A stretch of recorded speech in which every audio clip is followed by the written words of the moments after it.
Hello and welcome back to my channel where I talk about Jujutsu Kaisen villains part 2. If you haven't seen part 1, go back to the video and let's go and dive into the deeper layers of Jujutsu Kaisen villains today.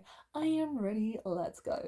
First character I'm going to talk about today is Toji, and Toji is one of the most popular characters in Jujutsu Kaisen, as I also knew because my video went viral over this man, and now I found out a lot more about him.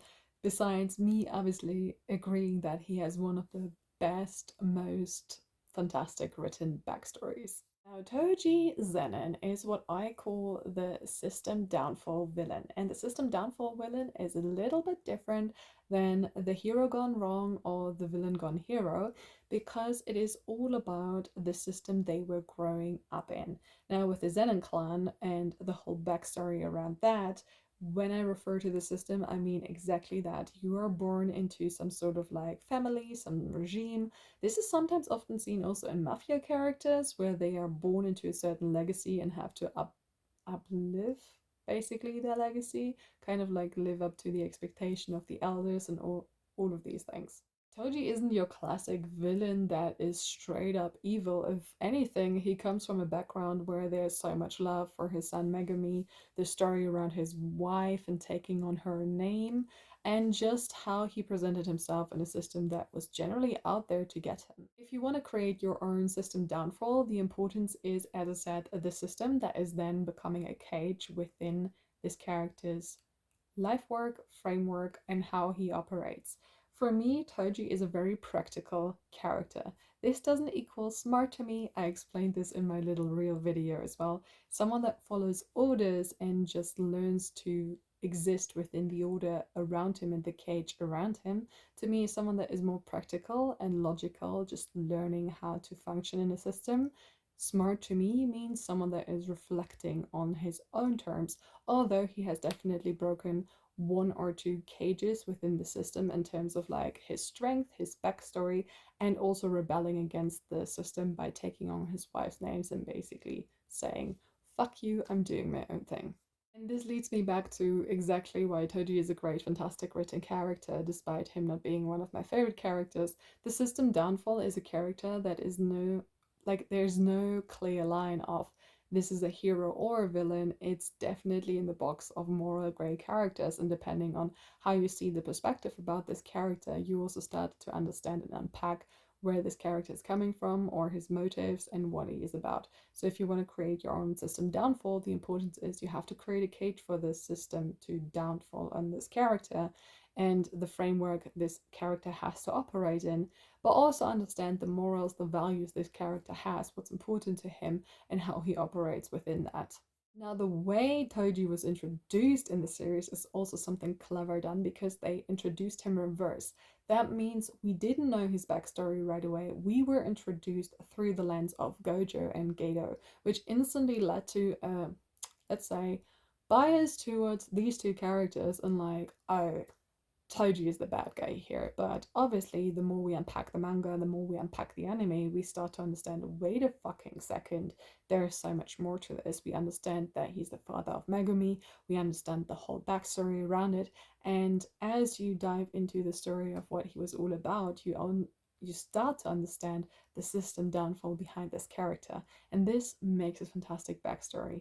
You can introduce a system downfall either from the perspective of the character, him or herself or themselves, or you introduce it the way JJK did it with a reverse, meaning we get to meet this character from a different perspective. But this also leaves enough room for us as watchers, readers, or however you introduce your characters in media to start thinking for ourselves and if there's more to the character and if we can understand them. Now, next up is Kenjaku, and I've been sitting with Kenjaku for a while because obviously he's a fantastic villain, but I was trying to find what exactly it is that makes Kenjaku the villain and also really that really focuses on why he's different to other villains. In my last video, I already said, when you create a villain, multiple characteristics from these archetypes that I'm introducing to you can be existing in one villain. It's no such thing as, oh, it's only this. When it comes to creating layered, wonderful villains, we can take inspiration. For example, a System Downfall could also be a complete narcissist or has misogynistic traits similar to Noya. So it's not just a thing of, oh, one of these boxes has to fit. It's just about what is your story about and how can my villain fit into this framework. Kenjaku. Kenjaku is the calculator. I've been thinking about this word for a while, and I've been thinking about other villains too from other series and mangas and all of that I've been watching and consuming. It's really hard to find a similar equivalent because he's so specific to the universe. Now, the calculator is a villain that creates his plan centuries, ages ago. And this doesn't have to be necessarily mean they have to be an entity. It could be that this is, once again, I'm leading this back to mafia stories, a mafia boss that wants to have revenge since 20 years. The calculator is the type of villain that would absolutely cross every boundary as long as they get to their goal. Meaning that when you work with the calculator in the villain team or the energy that you create around this character, there is an absolute power dynamic that comes with the balance of this villain and how he's written. Kenjaku absolutely does what he has to do to get where he wants to be. And that is something that I would say is significant to this archetype, that no matter what's going to happen or the way you can work with twists in this villain is that this villain would absolutely erase all of the people he has worked with as long as he gets where he wants to be in his mastermind plan, in his calculated plan. Now, in comparison to the other villains that we've met before, that we've seen before, I don't think the calculator is the type of villain that can be redeemed. I think the calculator is just here, and the purpose is for them to do what they have to do in their evil mastermind plan, meaning that this whole idea of fixing them does not exist. This can lead to wonderful, toxic, dramatic power dynamics that you can write into your stories when someone really thinks they can fix them, but obviously maybe even sacrifices themselves. There is actually something, I've been thinking about this now. Maybe if you've seen Rings of Power, there's actually the scene, and this is a spoiler if you haven't, and if you still want to see it, there's a scene in season 2 where one of the elves sacrifices herself for Sauron, I believe. And this reminds me of the dynamic of the calculator, because basically it's this thing of we're dying for the greater good kind of idea, we're dying for the plan, the overall thing. And there's definitely characters who run around in JJK who, would do that for Kenjaku likewise. Now I'm mixing it up with Higuruma. Higuruma is a great example of a moral grey villain, and villain not in the sense that you could say he is absolutely evil. It's just that he was led by the system to do a certain thing and then ended up in the moral grey box, villain-esque direction. I called him in my notes Nanami's shadow. So we're gonna call him, for the sake of explanation, the shadow figure that exists already within your own franchise. And what I mean by that is you could take any of your characters and then you create the shadow version of that.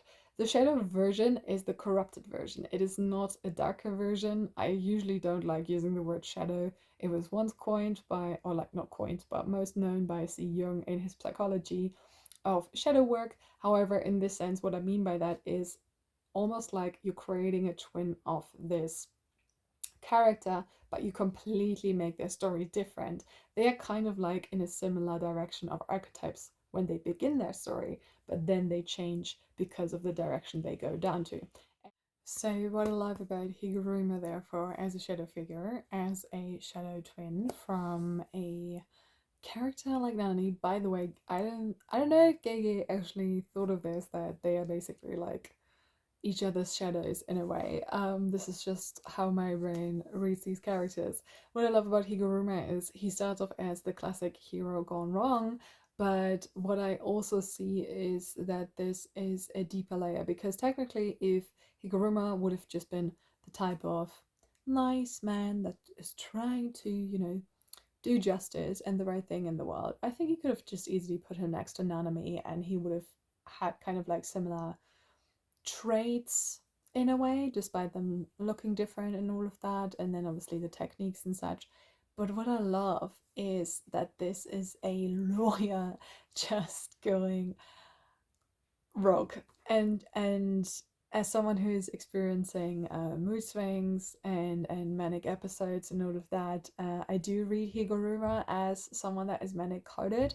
When someone suddenly snaps, that to say, there is a big stigma in any industry when it comes to personality disorder on screen, and no, we are not villains. I just wanted to say that.